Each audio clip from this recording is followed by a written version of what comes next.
नमस्कार दोस्तों, आप सभी का स्वागत है। एक बार फिर राशि सनातन यूट्यूब चैनल में आप सभी का स्वागत है। जीवन में कुछ सीखने का चाहत है, यूट्यूब चैनल को सब्सक्राइब करें। कर्म के फल का महत्व, कर्मों का फल भोगना ही पड़ता है। श्री कृष्ण जी ने भी गीता में कर्मों को ही सबसे उत्तम बताया है, क्योंकि कर्म हो हमारे भाग्य का निर्माण करते हैं। अगर हम अच्छे कर्म करेंगे तो हमारे साथ अच्छा होगा, अगर हम बुरे कर्म करेंगे तो हमारे साथ बुरा ही होगा। भगवान की न्याय व्यवस्था बहुत ही ज्यादा सुदृढ़ है।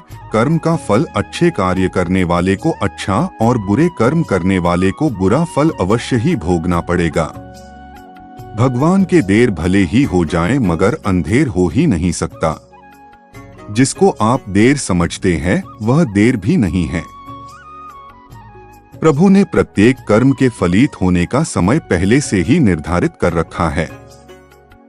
समय से पहले या पीछे फल की प्राप्ति नहीं होगी।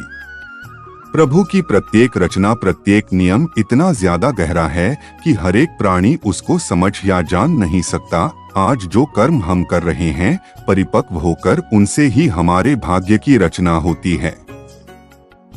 हमारे भाग्य के निर्माता हम खुद ही है और प्रत्येक मनुष्य को उसके भाग्य के अनुसार उसे फल या कुफल अवश्य भोगना पड़ेगा ही। इस समय हम जो दुख भुगत रहे हैं, यह हमारे ही पिछले जन्मों का या इसी जन्म के हमारे किए गए पुण्यों या बुरे कर्मों का, पापों का फल है। प्रभु को दोष नहीं देना चाहिए। भगवान का एक विधान यह है कि हमारे कर्म, विचार और भावना को अनुसार ही हमें सुख या दुख की प्राप्ति होगी और वह सुख या दुख हमें खुद को ही भोगना पड़ेगा।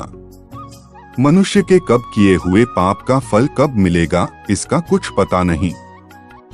भगवान का विधान विचित्र है। जब तक पुराने पुण्य प्रबल रहते हैं, उग्र पाप का फल भी तत्काल नहीं मिलता। जब पुराने पुण्य खत्म होते हैं तब पाप की बारी आती है। पाप का भोगना पड़ता ही पड़ता है, इस जन्म में भोगना पड़े या जन्मांतर। इस लोक में जो दंड भोग लिया जाता है उसके थोड़े में ही शुभबुद्धि हो जाती है, नहीं तो परलोक में बड़ा भयंकर दंड भोगना पड़ता है। मगर सत्संग दंड को कम करा सकता है या फिर कुछ प्रसाद के रूप में भी दे सकता है। अपने दुखों को हंसन झेलो या रोकर झेलो, यह हमारे कर्मों का फल तो हमें अवश्य ही पड़ेगा। फिर रोकर क्यों झेले? रोने से कष्ट दुगना हो जाता है और हंसते हंसते रहने से आधा हो जाता है। जिस दिन पाप कर्म हो जाए तो अगले दिन उपवास रखो, यह एक उत्तम यह कर्म भूमि है।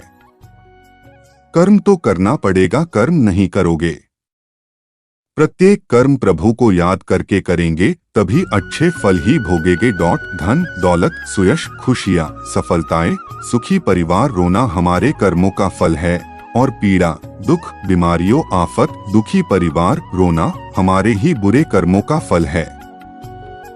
भूतकाल में हमने जो किया था उसका फल हमें अब मिल रहा है। भूतकाल में हम जो भोग चुके हैं या हो सकता है इस जन्म में भोगेंगे। श्री कृष्ण ने समझाया कि भीष्म पितामह सुख दुख से, जय पराजय से परे हैं। वो जानते हैं कि जो होने वाला था यही हुआ।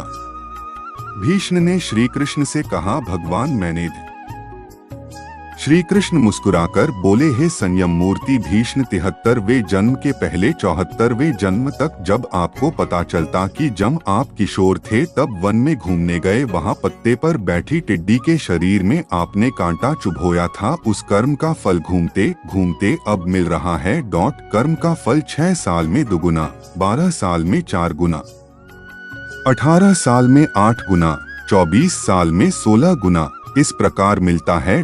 इसलिए जब आप कर्ता होकर कर्म कर रहे हैं तो सोचे लें कि इसका क्या फल होगा।